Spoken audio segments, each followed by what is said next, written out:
No, you're telling me at level 18, when wizards are casting Wish, and 3 levels beforehand, if I had an improvised weapon, I could deal a D12. That.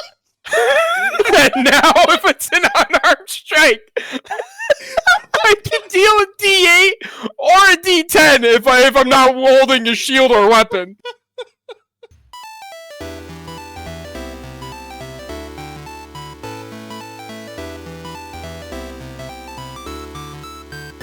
Alright, so let's take a look here at the fighter updates. So, fighting style Ame now lets you replace the feat you chose whenever you gained a fighter level. This is inspired by the martial versatility and Tasha, so you just get Tasha's ability. Cool. Alright, that's fine. It's kind of the way it always should have been. Second Wind now also restores 1 expended use on a short rest. That's good, because they had multiple Second Winds you could use, but they all came back on a long rest, which kind of... We're going to see if this is still the case, but they were tying a lot of abilities to Second Wind. I wouldn't doubt they're still going to, especially now that from what I'm looking at here, fighters get 6 weapon masteries they get to use. Ooh, well, that's how it was before. Weapon masteries now max out at 6 instead of 5. So 1 higher.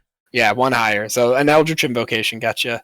Action Search now allows any action except the magic action, and it once again improves at level 17. Okay.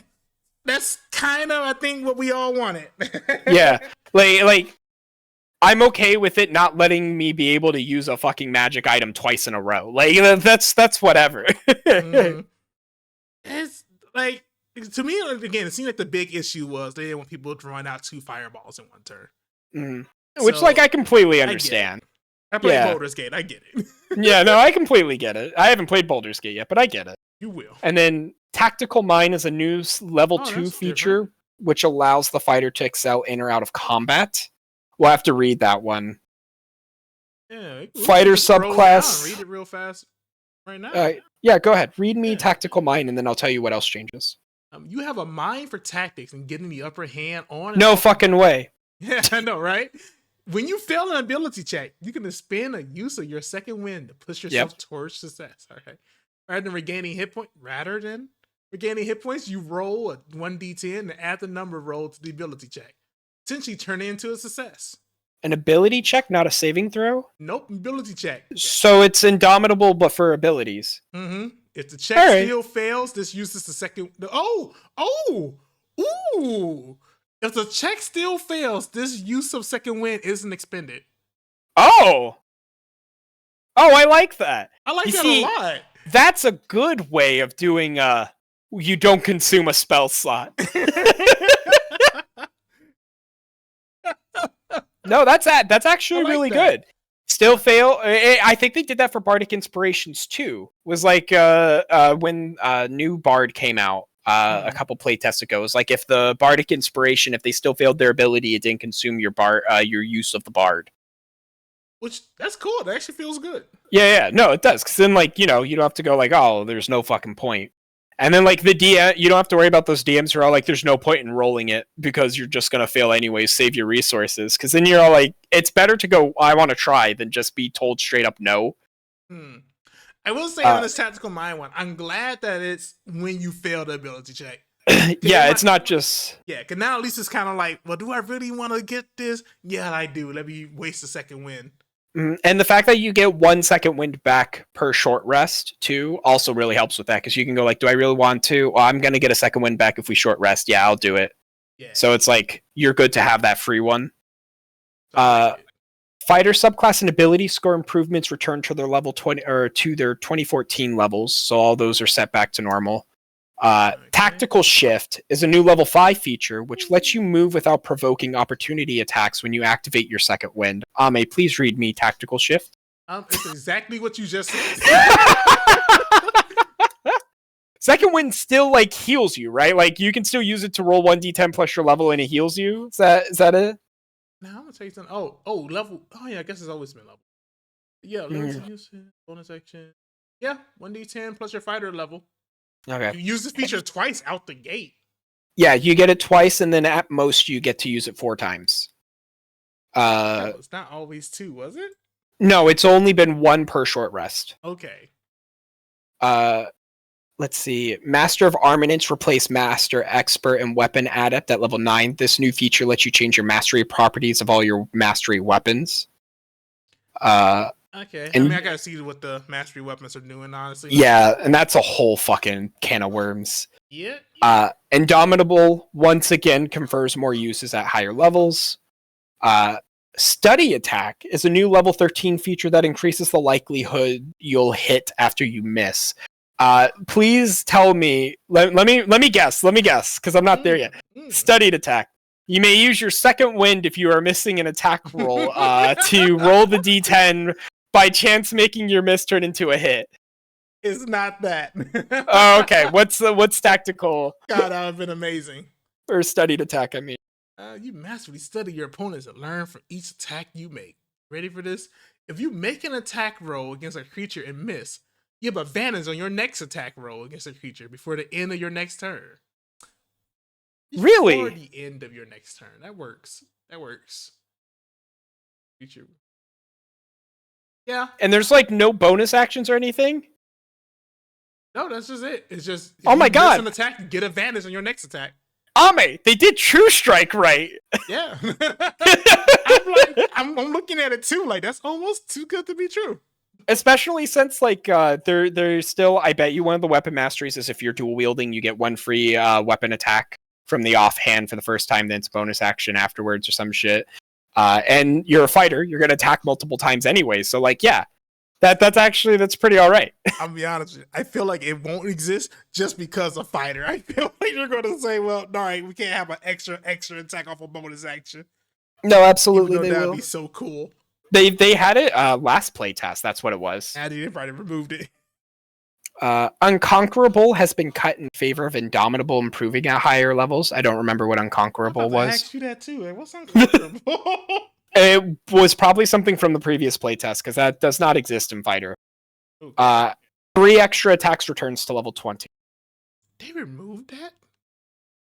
It went back down to level 17, I think is what it was, right? Yeah. Well, no, Epic Boons used to be level 20, so they probably and then 3 extra attacks went down to 17 when they had Epic Boons, I believe. Which level 17 for 3 extra attacks ain't bad. Yeah. No, it was great. All right, let's read those subclasses then. Ame, it's your favorite one. Battle Master, please. All right. Jumping Hit into me. that. Student Award now also gives you proficiency in a skill. That's okay. Okay. Yeah, sure. Now allows you to know a creature's damage resistances, immunities, vulnerabilities. It's a bonus action.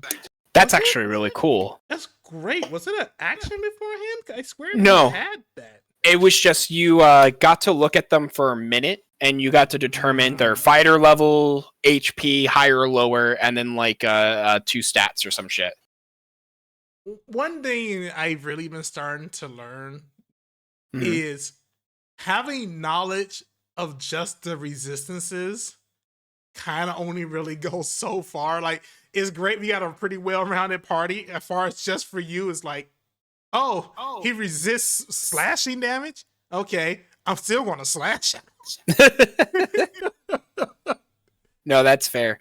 But like to its credit, at least too, unlike the original Know Your Enemy where you only got to pick 2, this one just straight up tells you from what it's telling me here. Well, now allows you to know. Let me scroll down to. Is still all the other options too? It says at level 7, as a bonus action, which is new now, wasn't a bonus action before, you can discern certain strengths and weaknesses of a creature you see within 30 feet of yourself, so you don't even have to wait a minute anymore to look at them. You know whether that creature has any damage immunities, resistances, vulnerabilities, and if the creature has any, you know what they are. Once you use it, this feature you can't do so again until you finish a long rest, which I think is stupid. You can also restore use it by expending the superiority die. Do you still get your superiority dies back at a short rest? We'll find that out, won't we? I will say, I think our argument is to say this is worse. I don't know, because here's the thing: you can use this in battle technically. Yeah, like spending a minute, 10 whole rounds is like, oh my god, that's kind of. That's what original Battle Master was. That hurt, yeah. But also, you knew their current HP and their AC. You didn't know their current HP or AC. You knew it was higher or lower than yours. Mm-hmm. Which is, honest to God, as a fighter, that's kind of all I need sometimes. Is it higher than the 18? Okay, we're not fighting it. Let's see. Do you have to be outside of combat? Yeah, it was outside of combat. Creature outside of combat, you can learn certain information equal to and regarding 2 of the following characteristics: strength, dex, con, AC, current hit points, total class level, fighter class level, if any. I like how it says total class level, if any. What creature are you just sitting there staring at for a minute? Class levels? Like actual monstrosity. Are you sitting and actually being able to stare at him for a minute outside of combat? Like, okay, look, you saying that's a joke? I can see that being options there. Like, if there's like big bads or something, and you want to just like hide out, study them. I mean, listen, if Cthulhu comes down, I'm not going to look at him and go, I wonder how many class levels he has. I'm going to look at him and go, what's his strength? Con, person. Can I hit this man? No, I don't need to know it's con. I know that's higher than 20. I know that's higher than mine. I need to know if he's more dexterous. I mean, I always kind of seen it as like the actor feat is still really loved, and that works the same way with a whole minute. So it's like, you get his use. I don't know. I'm kind of mixed. Like, I do feel like it's like a side grade. I don't feel like it's significantly better. Yeah, it's a net stable. All right. I could honestly see with Know Your Enemy, if like a player came to me, I could honestly, if they were all like, hey, could I do the original Know Your Enemy? I'd say yeah. And if the person wanted to do this version, I'd say yeah. I think they're both perfectly fine. Know Your Enemy 2 is also just like a fun skill in general.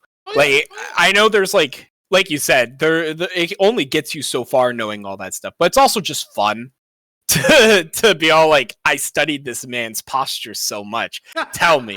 I mean, I will say the greatest thing about this is knowing immunities do go a long way. Immunities itself, yeah. Vulnerabilities, unless the monsters unless the monster manual is going to have more creatures with vulnerabilities, it's pointless. There's like 5 creatures with vulnerabilities, I think. That might be accurate. And like one of them's a Rakasha, and their vulnerability is if you're struck by good people. Like, you have no idea how often like I have like new players with me. They go, "Oh, right, light, radiant damage. Clearly, this is super effective. Clearly, this is going to be vulnerable to an undead, right?" And you're like, "No." I was the same way once when I was a lad. I never just rule it that way because I feel bad. Like, you know what? It should be this way. There's like, here's the funny thing, right? Too. So, paladins are all about killing fey, fiends, and undeads, right? Mm. There's a creature called the Shadow Demon who is vulnerable to radiant damage, but is not an undead. And if I recall, they're not a fiend either. They're a monstrosity. So the paladins who do the divine smites don't get to roll an extra 1d8 radiant to the vulnerable radiant creature. Oh my freaking god.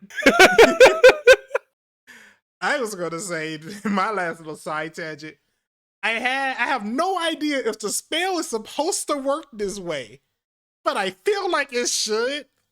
I had a vampire campaign, and one of the players declared they chose to end the battle by casting the daylight spell. I don't think it's supposed to kill them. I think they're supposed to take like some damage, and then it stops them from healing. Like instant kill, but nah, man, like fucking unless they're like a high CR like Strahd or some shit. Nah, that shit's gone. I'd say they get like a con save at disadvantage, and if they roll like a 15, yeah, sure, they're fine. God, that's so good. But cast the Dawn spell? God. Like, that's cool to me. Relentless now allows you to use a maneuver once per turn without expending a superiority die. What? Free maneuver. Oh, but that means a D8. Okay, so they gave you the martial adept feat for free, except a buff instead of a D6 is a D8. That's actually really cool. Like once per turn too. Oh, that gives so much more like creative freedom towards Battlemaster. Because that's the one thing I noticed when I played Battlemaster for that one shot that I did. That wasn't a one shot; it was like a 5 shot. was like I'd go into battle, and after my first turn, I'd be out of almost all my superiority dice. To be fair, I had no magic items, and I had to do it to actually kill something or do some damage. But like, I noticed like you can burn through them a lot. Yeah, that's kind of the thing. Like, you can really end up using this in a battle, but you get it back on a short rest. Mm-hmm. Like, do we get our short rest heavy classes? Oh yeah, but no, that's really good. I do like the relentless idea. It's really dope. It's a level 15 ability though. That hurts a bit, but that does hurt a little bit. But I mean, to be fair, at that point in time, yeah, like at level 15, you shouldn't. You should be that big of a master. I was curious, and I was looking to see if it's always been 4, 5, and 6 superiority dice. But yeah, I think it has been. I believe so. You have 4 D8s. You gain another at 7, and you gain one more at 15. Yeah. I think I gotten so used to always just taking the feat when I'm playing Battle Master to also just add on to the dice. Grab the Martial Adept and then grab the Fighting Initiate style to get another one. So that's 6 and 7 right there. Mm-hmm. Yeah. Alrighty, but everything else is the same, so that we can just hop right into the meat and potatoes of this whole entire thing, the maneuvers. Well, go. I was gonna say, let's look at those maneuvers here. All right, let's just see the design notes. Ambush is from Tasha Cauldron to everything. Cool. Bait and switch. Same. I was just curious because like some of them is from Tasha specifically. I'm like, what was that one? I know bait and switch. That's you can use your die to add it to your initiative roll or a stealth check. Oh, that's so cool. I use that one a lot, especially if like you're like not a paladin. Well, yeah, if you're a paladin with like shit decks, having that there just to roll a d6 as like the martial adept feat, really nice. Feels great. Bait and switch is the same, which is fine. Bait and switch was always good. Commander Strike no longer uses a bonus action. Yes! Oh my god. Dude, I fucking love Commander Strike, I really do, but you're telling me that this motherfucking thing consumes one of my attacks, my bonus action, and someone's reaction for them to attack once and roll a d8. Okay, so Commander Strike was the one where you tell somebody else to attack. I was curious about that. I'm gonna read like the actual like wording of it now. I'm curious about that. So let me read you what the original one was. Okay. When you take the attack action on your turn, you can forego one of your attacks as a bonus and use a bonus action to direct one of your companions to strike. When you do so, choose a friendly creature who can see or hear you and expend 1 superiority die. That creature can immediately use its reaction to make 1 weapon attack, adding the superiority die to the attack damages roll. Oh my god, it really is. You give up an attack, use a bonus action. You give up an attack, a bonus action, and their reaction. Jesus Christ. Doing it for like a rogue, it makes sense. Like, I'll give up a bonus action and attack to give them that sneak attack. Yeah. Same with Paladin, yeah. That's great. But like, come on. Oh, and this now, when you take the attack action on your turn, you replace one of your attacks to direct your companions to strike. You do so choose a willing creature who can see or hear and expend 1 superiority dice. The creature can immediately use his reaction to make 1 attack with a weapon or unarmed strike, adding the superiority dice to the attack damage roll on the hit. That's better. I do kind of wish it still didn't use their reaction. I know it's asking for a lot. So here's the thing: I wish it didn't make you give up one of your attacks. I was gonna say, like, listen, I'm okay with it, like, not getting rid of a bonus action. I would personally rather just I use a bonus action to command someone and then they can use their reaction or some shit. But I will say, to make it a little bit better, in my opinion, I wish it would let the person also be able to cast like a targeting spell, like Warcaster. Ooh, if you can use this to let them do because it'd be so freaking sick. Because you're giving up you're giving up one of your attacks. You're commanding someone. So like in my opinion, you should be able to command a wizard to cast fucking whatever high level target spell they have. Notice that it specifically says make one attack with a weapon or unarmed strike. That's so evil. Using this on a warlock would be so cool. Yeah, I think it would be more worth it to give up your attack if you were also able, and it'd be a little bit more versatile if you were also able to let your casters in on it. Mm-hmm. That being said, though, way better. Still way better. You're not giving up a bonus action anymore. I will say this much. What are you really doing with your bonus action as a fighter? Second win and... So you see, Ame, if you look back at Know Your Enemy, there's some other battle maneuvers that used bonus actions. So that at the very least, it lets you use another thing. Okay. And then, depending on magic items, you can get, I could bonus action Boots of Speed or something to get closer. It's just simple stuff.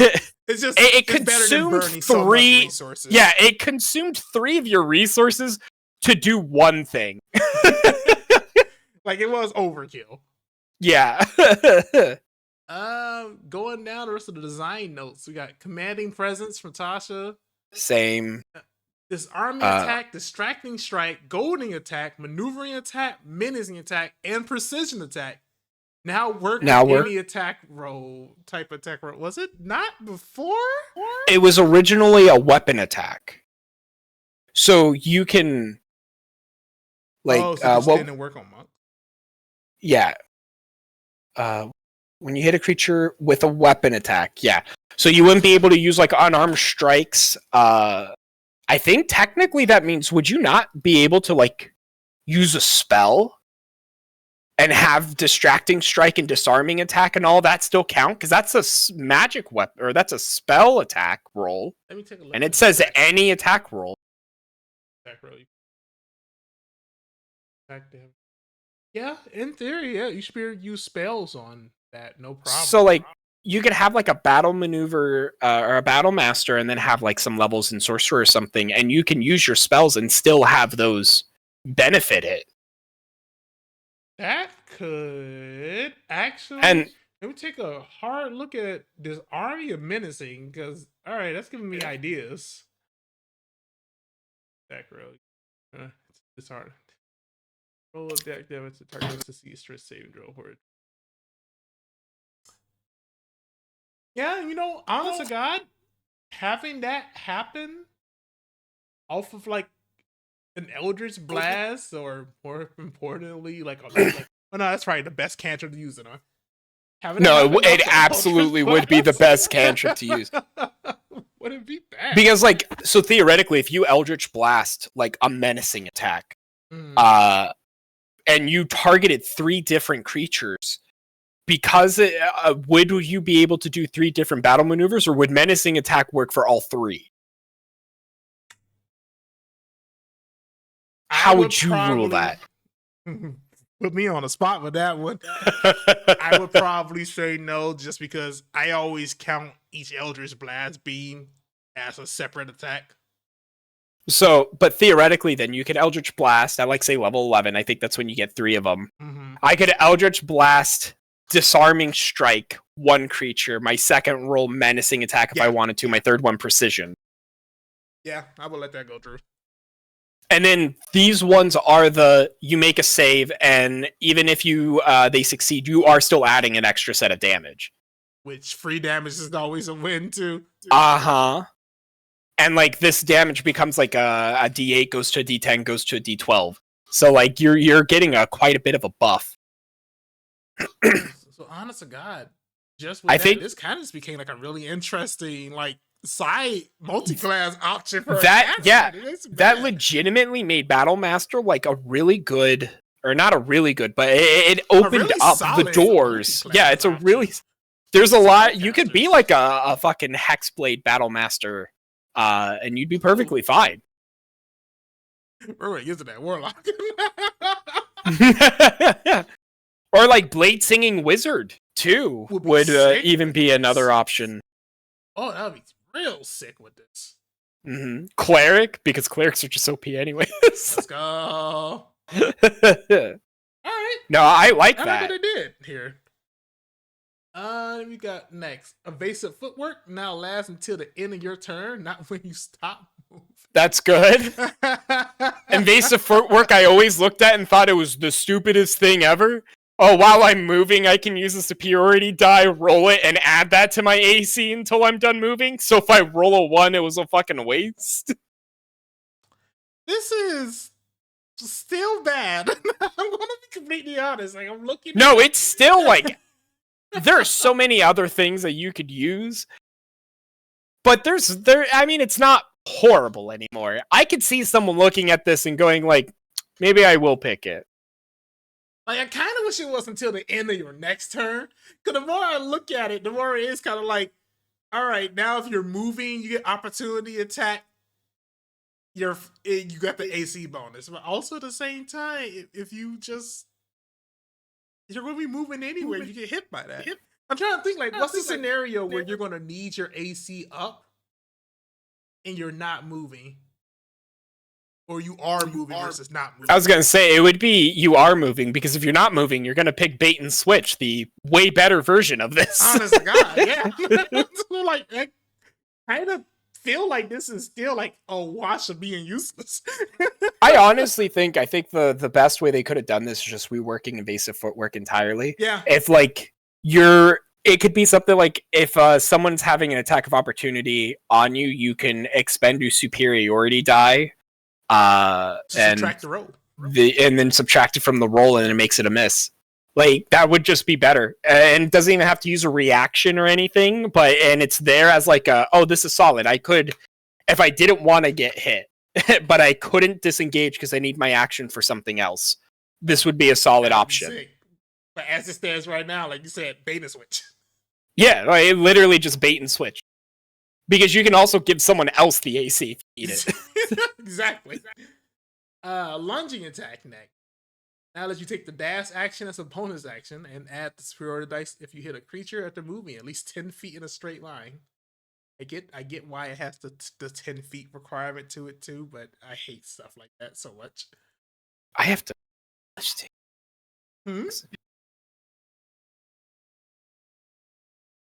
It now lets you. So did they change? So it's not just you get 5 feet, you just get to dash? Am I reading that right? As a bonus action, you expel one superiority die and take the dash. Oh, at least 10 feet straight. Yeah, okay. So this one they just changed it to where now you get you're a rogue slightly. You get to bonus action dash. Yeah. No, they did. They hella did. They took away your. Just hit me? We're just talking about this. This was our increased feat. They did this because of Barbarian. I hate the World Tree Barbarian because they ruined my lunging attack. God, that's so terrible. Because the whole point of lunging attack, the original one, was just so simple. Oh, he's 5 feet out of my range. I'll lunging attack. I get to roll an extra D8, and he's within my range. Like, it was fucking great. This one's now, I get to bonus action dash, and then if I move at least 10 feet in a line, I can then use my superiority die to attack. In a line, too. So like, not just 10 feet. Just in a line. I hate the fact that you have to move 10 feet to use it. I hate the fact that it's just giving you a level of roll. Oh, I hate that. Yeah. So much. Honestly, listen, I take evasive footwork over this. Yikes.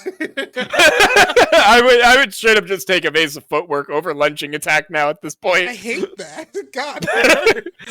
I hate lunging attack. I don't. Make it up to me, Perry. Oh, now please. Allows you to add your strength or dex modifier to the damage reduction.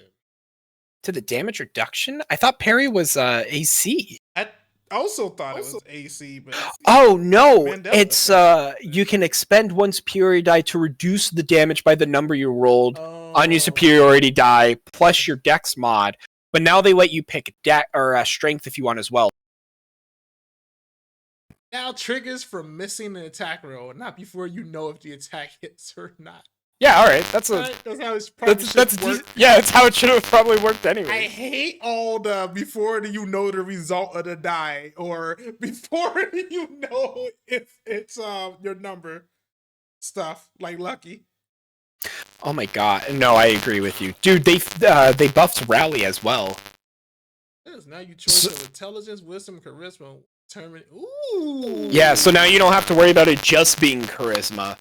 So like, if you're playing a fucking warlord who has an 8 in charisma, you can fucking instead use your intelligence mod instead. I wish this was strength. Strength would have made more sense. Like, I'm gonna be real with you, or Dex.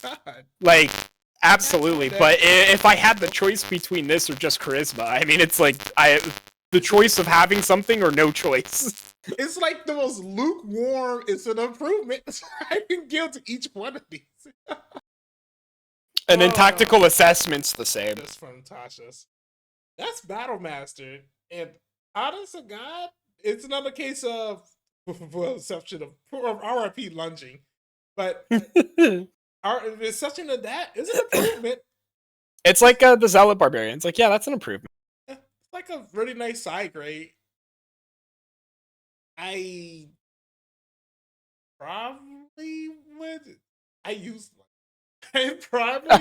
lunging. Me too. I probably would stick with the original one over this. Listen, here's the thing too, though. Is like the whole point, in my opinion, about these is that you just cherry pick what you want. Mm-hmm. If every other thing is better, but lunging's not, I'll just have lunging stay the same. Yeah, I'll just keep lunging. My thought process kind of goes into this. I get this strong inkling of a feeling that once this is fully out, when we're looking through it for our character builders on D&D Beyond, it's going to be like, well, you got a hard commit to this or hard commit to that. I mean, it's cute you think they're going to like update D&D Beyond for this at all. Like that's too much work, Ame. The encounter builder is still in the beta, and it has been since D&D Beyond was bought out by Wizards. Yikes. Oh my god. I'll tell you what's going to happen. They're going to the virtual tabletop. That's where the D&D 1 options will come from. Because it sounds like that's its own separate thing, not D&D Beyond. They got to get us on a different site for to buy those new books. Exactly. Also, are you ready for a brand new sub? I'm ready. Let's read up on Brawler here. Right. I will start us off here. So at level 3, you have Unarmed Expert. You can roll a 1d6 plus your strength modifier in place of your normal damage of your unarmed strike. If you aren't holding any weapons or shields, when you make the attack roll, the d6 becomes a d8. So you're already doing more damage than a 1d4 monk. Absolutely. Hey, monk now changed it to a 1d6, so you're doing more damage than a 1d6 monk. Oh, what's my bad? That said, the unarmed fighting style exists still, and I swear that it's. Let me see. Oh wait, does it not plus your strength modifier? Does it not? I thought it was. I thought it was a 1d6 plus your. This is the unarmed fighting style. Verbatim. Oh, dope. They just give you the. Even though if you don't have a shield, it becomes a D8. Yeah, let me see here. Interception, great weapon, dueling, blighted fighting, archery, protection, superior technique, throw weapon. Oh, no, it's worse. At the start of each of your turns, you can deal 1d4 bludgeoning damage to one creature grappled by you. They don't have that anymore. Alright, I'm gonna do you. I'm gonna say something outlandish here. Alright? Okay. And people are gonna hate me for it. But if your fists deal as much damage as a short sword or a long sword, it is a weapon, my friend. I'm so tired of this unarmed fighting's not a weapon, but we'll have you roll the damage as if it is a weapon, but it's not a weapon, so all of the stuff that says it works for weapons doesn't work for you. So, I'm with you. I see you there. My thought process counter offer to you. is not only the fact that you can take advantage of all the weird unarmed strike rules, but to me the biggest thing is they did add that fact that if you hit somebody with an unarmed strike now, you can grapple them. Correct. They could just fix that though. That's true. My thing is just like, I'm seeing all these things where it's all like, oh yeah, if you do this or use unarmed fighting, I'm just like, why the fuck is unarmed fighting still split then? Like, Divine Smite, oh, if you hit them with a weapon or an unarmed strike, why is that split then? If it doesn't matter what I hit them with. Nah, it's just, to me, like, the only real reason I can think of is that there's some weird weapon interactions, like feats or whatever, that I'm not thinking about in my head. That you did it with your bare hands, it'd be weird. Listen, man, if someone picks up the slasher feat and they somehow make their fist do slashing weapon, I don't fucking care. That's a weapon. That'd be sick. Like, they somehow became fucking Vega from goddamn Street Fighter. Like, I don't care. That's a weapon, dude. I'm just saying someone could grab a knuckle duster and count it as an unarmed fighting. All right. Be surprised. I'm surprised we don't have like full-on unarmed weapons like that. No, that's too much work. Bladed guardians would be sick though. All right, so improvised expert. You are proficient with improvised weapons. Whenever you finish a long rest, choose Let's one go. for the one-hand list or for the two-hand list. All right. We literally talked about this. I know. I know. We literally just did. Until the end of your next long rest, the one-handed choice applies to the one-handed improvised weapons you wield, and the two-handed choice applies to the two-handed ones. No fucking way! Oh, thank you. I didn't know. In addition, whenever you attack with an improvised weapon, you can give it one of the following mastery properties for that attack, depending on whether it can be wielded in one hand or two. Oh, okay, that's not bad. Yeah. My thought process that comes into this, I just don't want to think about like how I want to calculate the damage die of improvised weapon. They have to have stuff there. Magic items for unarmed strikes and improvised weapons. Hold on. The 2024 Dungeon Master Guide will include magic items that will enhance unarmed strikes and improvised weapons. These items will be supported by the Monk Brawler, College Dance Bard, along with the characters who rely. Okay, so they should give us some in the Dungeon Master Guide that's coming out. They should give us some damage dice that it'll tell us for unarmed strike or improvised weapons and all that shit. And then some magic items for it. How y'all want me to play test it now? No, Ame, you have to play test it now, though. It's fine. I'm sure there's something about improvised weapon. It's probably like... Sure it's just like... Have you ever, just pure curiosity, have you ever sat down and read how jump works? Yes, and there's a reason why I don't do it. Exactly. It's just one of those things where like I don't feel like putting in that much effort to decode this. I really don't. Sometimes characters don't have their weapons and have to attack with whatever's at hand. An improvised weapon includes any object. Often. No, it really is just... Oh, are you trying to read like that? No, it really is just, listen, often an improvised weapon is similar to an actual weapon and can be treated as such. For example, a table leg is akin to a club. At the GM's option, a character's proficient with the weapon can use similar objects as if they were the weapon of her or his proficiency. Oh my fucking god. An object that bears no resemblance to a weapon deals 1d4 damage. The GM assigns the type of damage appropriate to the object. If the character used a ranged weapon to make a melee attack or throws the weapon attack and throws a melee weapon that does not have the thrown property, it also deals 1d4 damage. An improvised thrown weapon has a normal range of 20 feet and a long range of 60. Please, for the love of God, just give me dice out. Tell me if the weapon is this big, give me this dice. Yeah, like literally, just the improvised weapon can go into 3 ranges: small, long, or reach. Mm-hmm. Oh my god! All right, so level 7, grappling expert. You can make one unarmed strike as a bonus action. When you use an unarmed strike in this way, you must choose the grapple or shove option. In addition, at the start of each of your turns, you can deal 1d6 bludgeoning damage to one creature grappled by you. So you can bonus action grapple or shove them. That's essentially what it is. Two things. One, oh my god, is this just the better monk? The second thing, no. Cool, they gave us the other half of the unarmed fighting style. So listen, I'm gonna be honest with you. It's the better monk, yes. It's not as good as the College of Dance Bard. So you're telling me at level 7, I can, as a bonus action, grapple someone or shove them. Do you want to know what I get at level 6 for College of Dance Bard? What was it, buddy? Me and everybody within 5 feet of me has evasion. Now they got you in the headlock. What?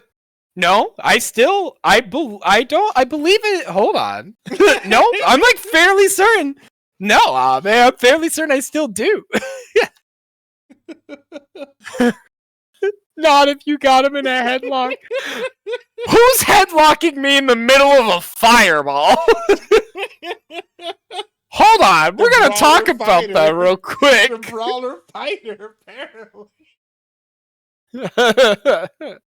Hold on.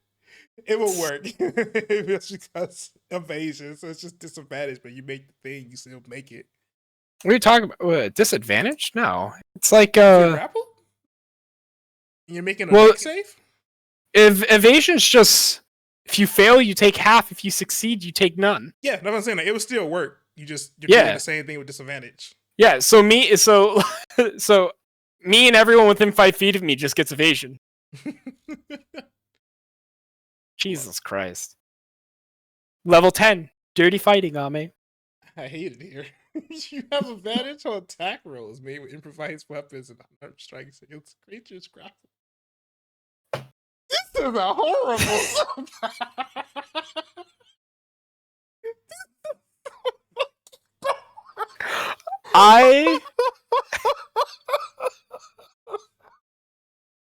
Ame, it's okay. They're doing this so that way when we get to Eldritch Knight, because I know it's next, I see it after Champion on the same page. They're doing it so that way we go, oh yeah, Eldritch Knight's not the worst subclass anymore.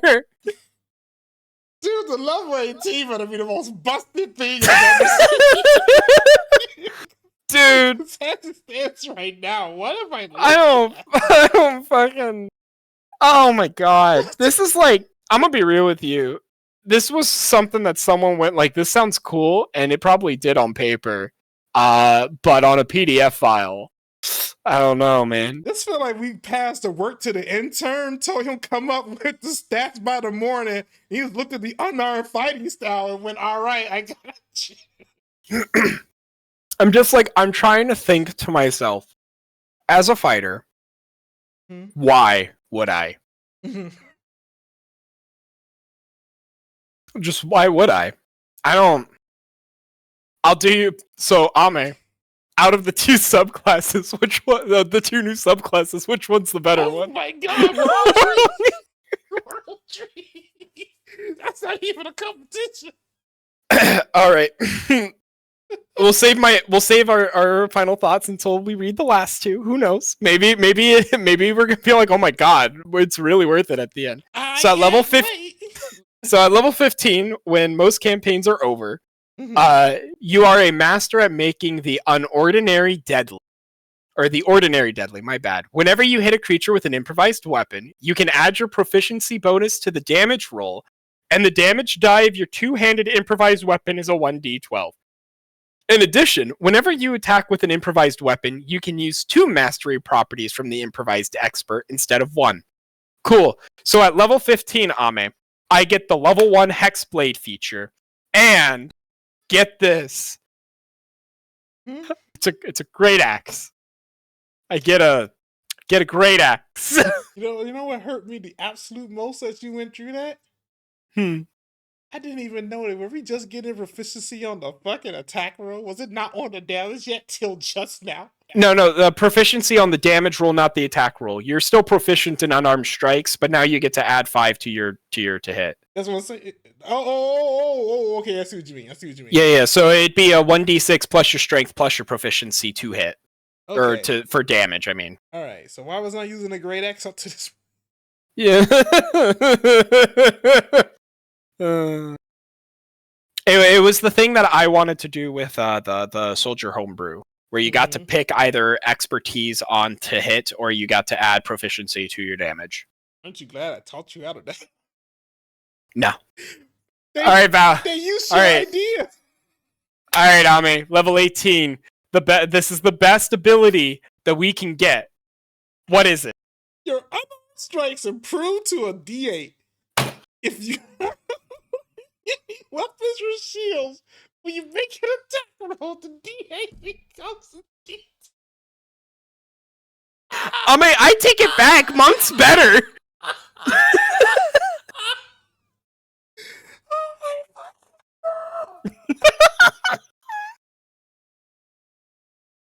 Sarah's like, how's the homebrew? I went, it's you know, the new barb is kind of interesting. Zealot's alright. The battle master, you know, the changes were mostly positive. She goes, that's good. So now I'm sending her the new fighter is shit. So you're telling me at level 18 when wizards are casting wish. No, you're telling me at level 18, when wizards are casting wish, and 3 levels beforehand, if I had an improvised weapon, I could deal a D12. And now, if it's an unarmed strike, I can deal a D8 or a D10 if I'm not holding a shield or a weapon.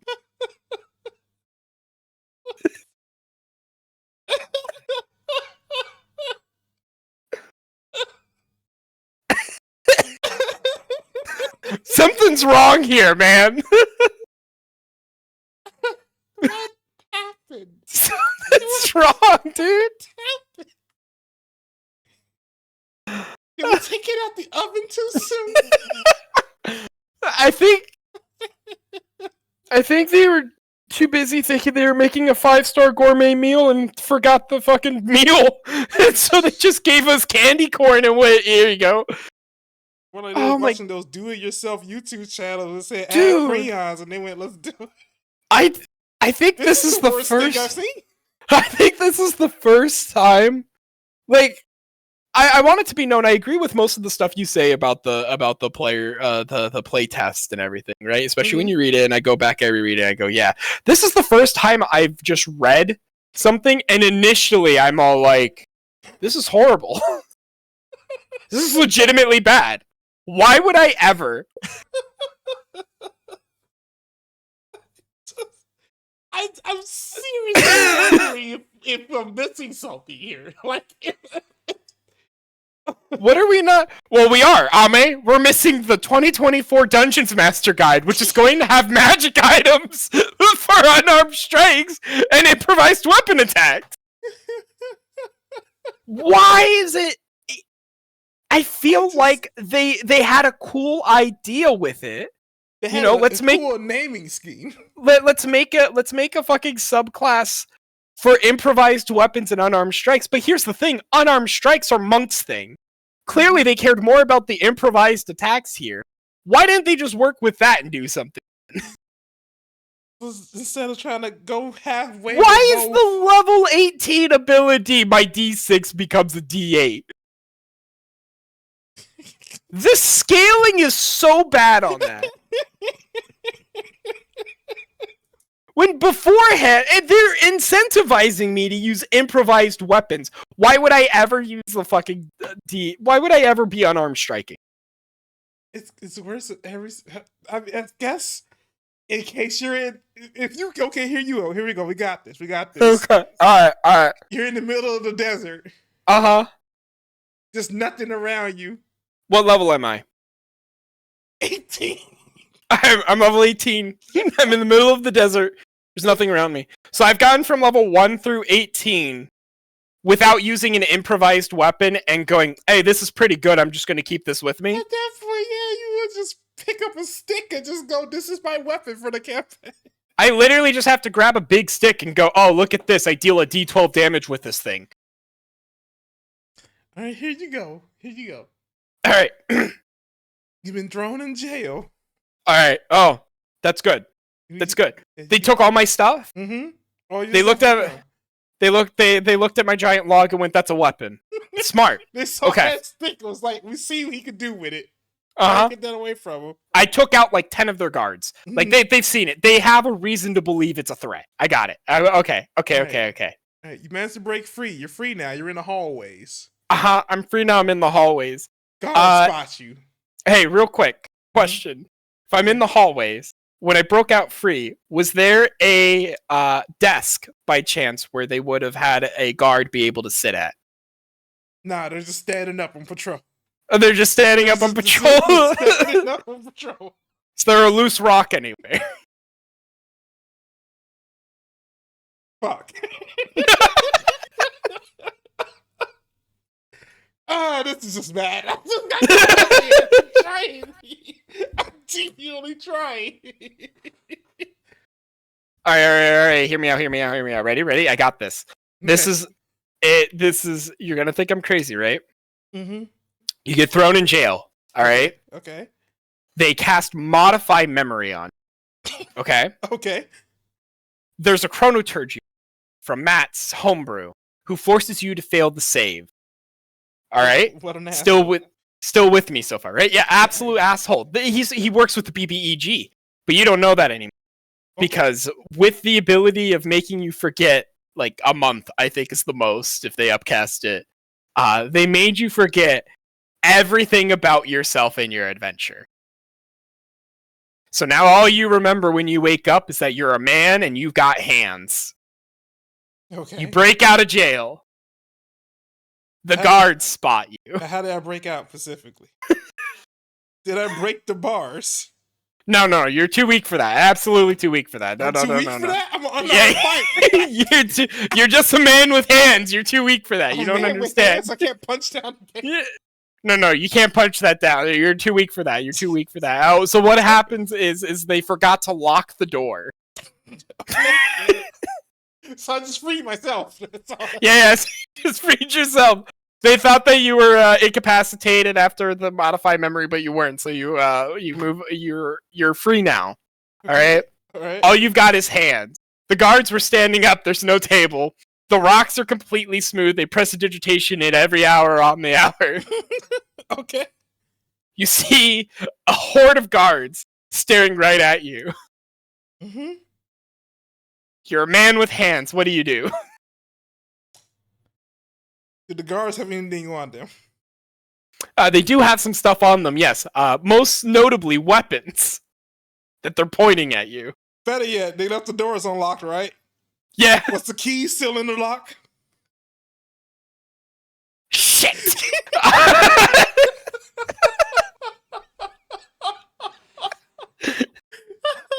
No. The key disappears. It's one of those you use it disintegrates. It's a part of it. It's a Skyrim key, I see. Yeah. There's no key. Okay. So there's no key. No key. Bunch of guards at the other end. Bunch of guards at the other end. You're just a man with hands. Just a man with hands. Yep, you've got commoner's clothes and hands. That's all you got. Fantastic. I'm gonna take my shoe off. Okay, you took your shoe off. I'm gonna use it as a weapon. Alright, give me an unarmed strike. Why can't I use an improvised weapon? Because you're just a man with hands. But the shoe, though. It does more damage than my hand. 0 out of 10, shitty class.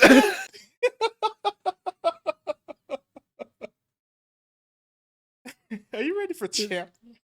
Yeah, let's see what they did to champion. I don't want to see this subclass. No, never. Remember when we said it was better than monk? Mm-hmm. You're gonna edit that out, right? Man, this one did his homework. It was studying monk and said, I want to be just like that when I grow up. And somehow, some way, I looked at it and now. It's made. Oh my god! It's made as a fall. They're gonna look at that and go, "Monk's good now." By proxy. By proxy. I'm gonna before we hop into the champion. I'm gonna say it's like, is that the worst subclass? Absolutely, yes. I would rather play Purple Dragon Knight than this. I was thinking to myself, like, I think I'll rather play a Battle Ranger. I would rather play a Battle Ranger. He said still something if I get the armor. I would rather play a fighter without a subclass. Honest guy, yeah. Because a fighter without a subclass Still using a weapon. is still using a weapon. And if I really don't want to, I'll just grab the unarmed fighting feature, because I sure as hell ain't getting to level 18. Oh my god, dude. I can't wait to see people's reactions to that. I just want to see what the world has. So what happens if I grab unarmed fighting as my fighting style, huh? You do more damage than your actual fighting style for a while. God. Oh, just because horrible. you get your level 7 feature at level 2. Dear Wizards of the Coast Gods. Jeremy Crawford, I know you and Chris Perkins didn't make that subclass. I know you didn't make that subclass. So I beg you, make Eldritch Knight good, and I will bleach my eyes of such sin. Just do me a favor. Go back to the AI algorithm that spit that out. I think this is the first time I want to do a survey. Mission accomplished. They got you. Brawlers focus their training and study not on swordplay and battle tactics, so maybe they fucking should. Have you ever thought maybe being a fighter you should learn how to fight? I hope I didn't Mandela affect it. And what I'm gonna do, I swear there was a point in the video he's talking about Brawler. He's like, it's a combination of all the feedback we got it for all the playtest. Now, some of you are probably asking, why was that the level 18 ability for Brawler? Some of you are just asking, why Brawler?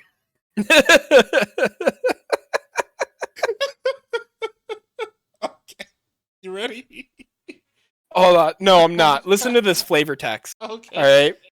But, so Brawlers focus on their training and study not on swordplay and battle tactics, but on the skills needed to turn a punch or a kick into a brutal strike and any innocuous object into a deadly weapon. Some brawlers thrive in tavern scuffles and street rumbles, while others excel in espionage, wielding ordinary objects with the deadliness of an assassin's knife.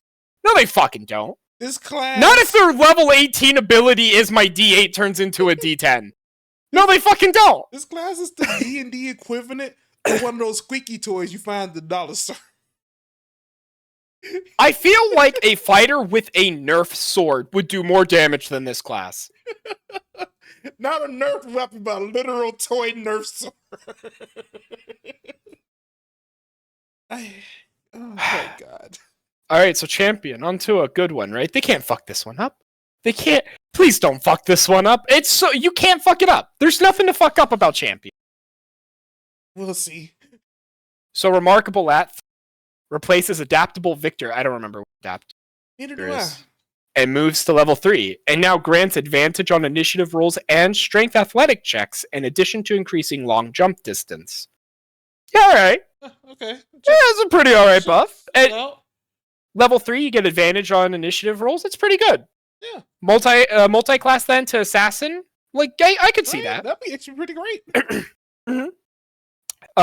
Heroic warrior now gives you heroic advantage at the start of each of your turns in combat. What's heroic advantage? Is that the new DM inspiration? I believed it was, but I actually don't entirely remember. It doesn't. So, let me scroll down. I'm sure heroic advantage pops up as like a.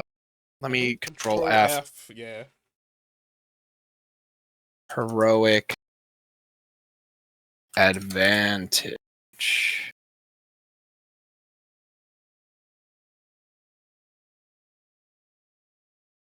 Oh, here we go.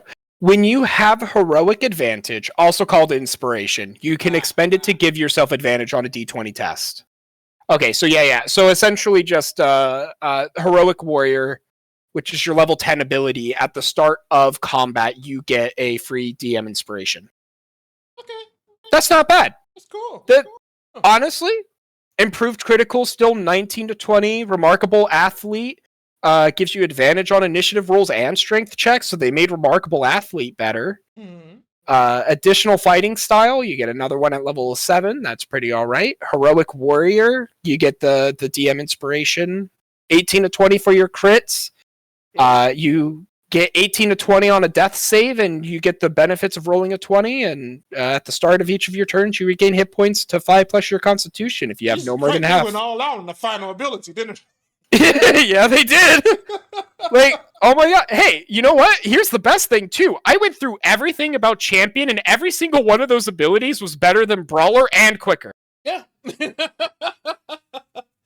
Honestly, effective, gets the job done. Literally does what it needs to. It'll make you feel like a badass. Like honestly, I have the only complaint I think I kind of have is the additional fighting style for level 7, but that's just because that's just a feat that you get for free. That I'm a little iffy on that. But the whole weapon mastery thing where you get 6 different weapons or things you can use as well. I will say to debuff creatures. I gotta hope that they add more feats, quote unquote, in the future.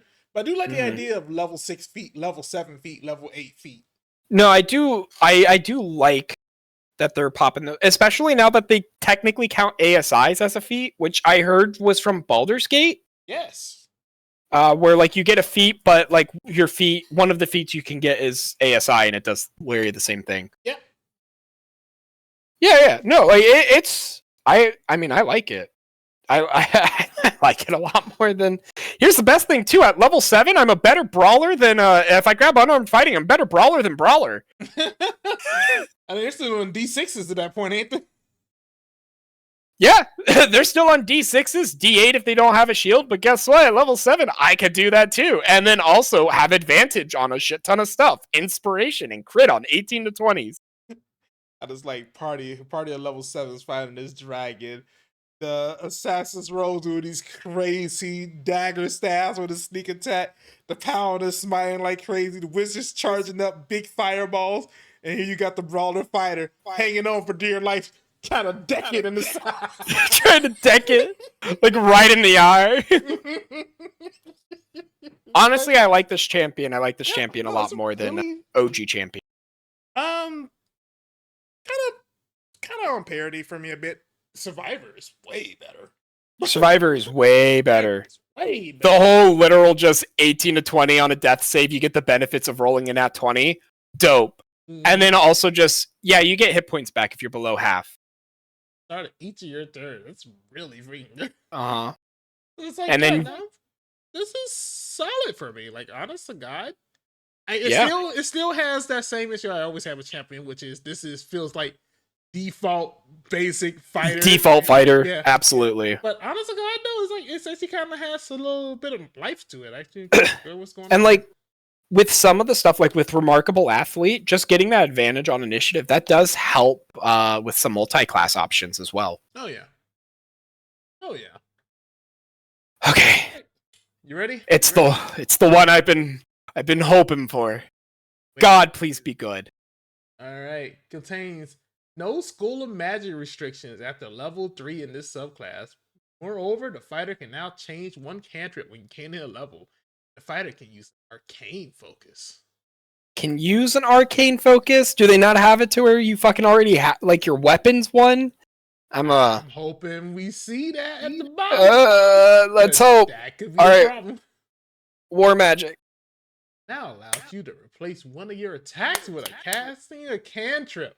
Now the elders make the weave magic into their attacks. All right. Let's fucking go. Yeah. All right. Improved war magic now allows you to replace 2 of your attacks with casting a level 1 or 2 spell, allowing the Eldritch Knight to further weave magic into their attacks. That's cool. Why 2 attacks? Why is it not 1 and 2? Why is it not 1, 2, 3, or 4? If I'm consuming half of my attacks. Level 1, 2 attacks for level 2. 3 attacks for level. I mean, it kind of is that, but at that level.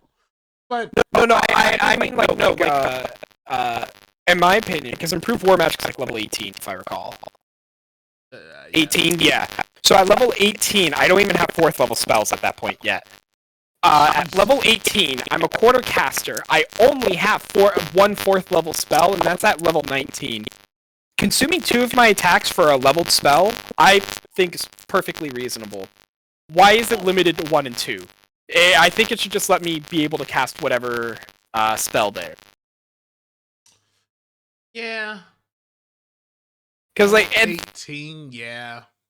Because like the thing is too is like what's really cool about this is like you could technically, with how it works, like do 1 attack and then use one of your other attacks, replace it with a cantrip like an Eldritch Blast if you grab like the Eldritch Adept feat or something, and then consume 2 of your attacks when you're level 20 and then spam a spell. So now you've attacked, cantrip, spelled, action surge, attack your 4 fucking times. Mm-hmm. I don't know, I just think 1 and 2 is like, it's limited for no reason. We're in level 18's when we're in the wizard wishes I don't live no more. Let me cast my 4th level spell, please. Hey, so the only thing I can kind of think of for it is just level 3 is just when you're getting your like actual strong. I mean, you're also level 18. But I'm level 18! That's my thing! Level 3 is your strong spells. And you're going back into that whole 2 fireballs a turn type thing. So you're looking at it like, yeah, a heavy hit plus a bunch of attacks off too. Then what they could do, in my opinion, because I think they still have the limited magic thing as a, what's it called? So when you cast a leveled spell, the next spell you can cast has to be a cantrip. Yes. So you can still just use 2 of your attacks, spam a fireball, and then use and then use your last 2 to attack twice, or use 1 to fire bolts, or you're not going to be able to fireball repeatedly. You don't have the spell slots for that as well. Unless like there's a way for unless like maybe in the ability, I mean, it didn't add in the extra thing, so unless they give the ability for you to get your spell slots back. Because the thing is too, is these come back in a long rest. Unless they say like, oh, you can use a second wind to get your spell slots back. Well, hey, I see some short rest highlighter inside Warbond. Yeah, but Warbond's the one where it's you can't be disarmed. I think it's talked about ritual. Let's read through the thing and see what's going on here. Also, intelligence is still your spell casting. Intelligence still. Prepared spells of level 1 plus. You prepare a list of spells of level 1 and higher that are available to you to cast with this feature. To start, you choose 3 level 1 spells from the wizard list, 2 of which must be from Abjuration and Evocation. The number of spells on your list increase when you gain fighter levels, yada yada. The chosen spells must be at the level which you have spell slots for. It's so limited. Personally, I would have actually made this play a lot like Warlock. I would have just had it for when you short rest, you get at least half your spells back. Something like that. Like maybe like you have your. If the thing is it's an Eldritch Knight, but they're ripping off Wizard. So have your own arcane recovery of some way. When you take a short rest, you get like this many level of spell slots back. Whatever the arcane recovery is for a wizard, do like a quarter of that. I'll go a step further. Just combine the magic with your weapon. Do what did you get a chance to see what the brand new 4 Elements monks was? I saw it and I don't remember it. Yeah, that's fair. But I kind of like the idea of just being like, well, let's just scrap the spells entirely instead of just to give you like magical effects you can do with your weapon now. That like simulates those things, but in a fighter flavor. Yeah, that'd be fucking dope. Like it'd be kind of cool to say like I stab the ground, I make a pillar of flames erupt like a fireball over somebody. Mm-hmm. Or, yeah, no, that'd be that'd be dope. Options there, but no, there's really they didn't do anything special. Other than that, yeah, it's just the same. Level 7, when you take the attack action on your turn, you can replace one of the attacks with casting one of your wizard cantrips that has a casting time of an action, which is good. I'm glad they looked at Bladesinger and went, yeah, Eldritch Knight should do that.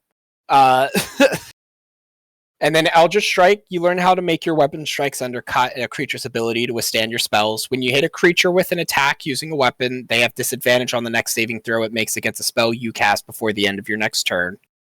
Which, yeah, but the fact that it's a saving throw, I'm just like, I don't know. The thing is like your intelligence isn't going to be that strong anyway, so the disadvantage isn't going to do too much. Mm-hmm. let's see. When you use action surge, you can teleport up to 30 feet to an unoccupied space. Yeah, they already had that before. To me, that's also kind of like the big issue with this whole thing. It's like cantrips, especially. Oh! Off your intelligence. No, hold on. I think War magic? They mistype. Improved War Magic now allows you to replace 2 of your attacks with casting a level 1 or 2 spell, allowing the Eldritch Knight to further weave magic into their attacks. But if you look at Improved War Magic, when you take the attack action on your turn, you can replace 2 of the attacks with a casting of 1 of your wizard spells that has a casting time of an action. Oh, so there's no spell limit. Level 3 on that. Yeah, it'll let you do level 3 and then 4 when you get 4th level spells. There's no limit. They fucking typoed. Well, now you're sorry, they typoed in one of the other two. Yeah. One of these is wrong. The level 1 or level. I want to give the benefit of the doubt and hope that improved war magic for the clip that says the 1 or 2 is the wrong one. Because why would you do that? I feel bad saying it this way, but I kind of have to. I feel like even if we take the way better wording down below, it's still not that great. No, it's still like, listen, there's better ones out there like Battlemaster. That said, though, this I at least could see it being a viable option if someone wanted to. My only problem is that it's a quartercaster, and I hate quartercasters.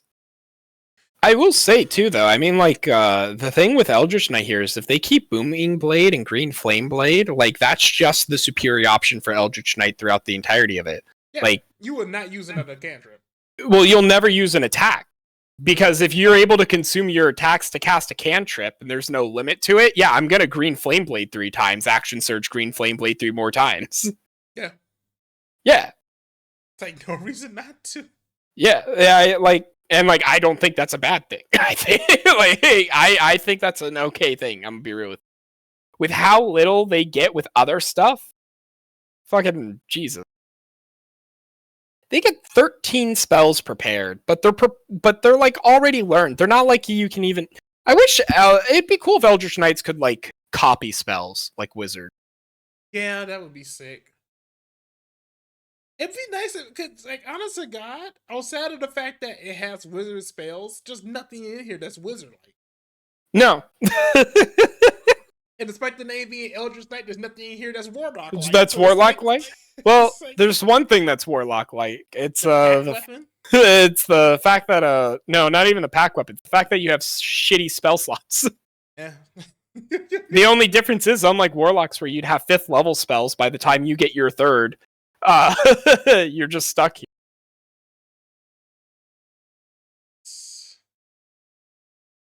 Yeah, this it's like it's not gross. It's like, better than Brawler. Brawler has set a new bar. What my ideas of what I consider trash or not. I think it's a step in the right direction, absolutely. But no, Eldritch Knight needs a lot more work. Eldritch Knight just needs to be a half-caster. I'm gonna be real with you. At that point, make it like I want an actual Gish class. Yeah, good luck with that one. I don't. Well, I mean, like, we may have one finally. We'll get there. But it does just kind of feels like weird that we don't have a dedicated sword and spellcaster. Like, arguably paladin, but like I definitely want to call. I mean, I wouldn't necessarily, yeah. And besides that, the next closest we get is arguably an artificer. But yeah, I do wish there was like something official going into all that, like a magic option for all the classes.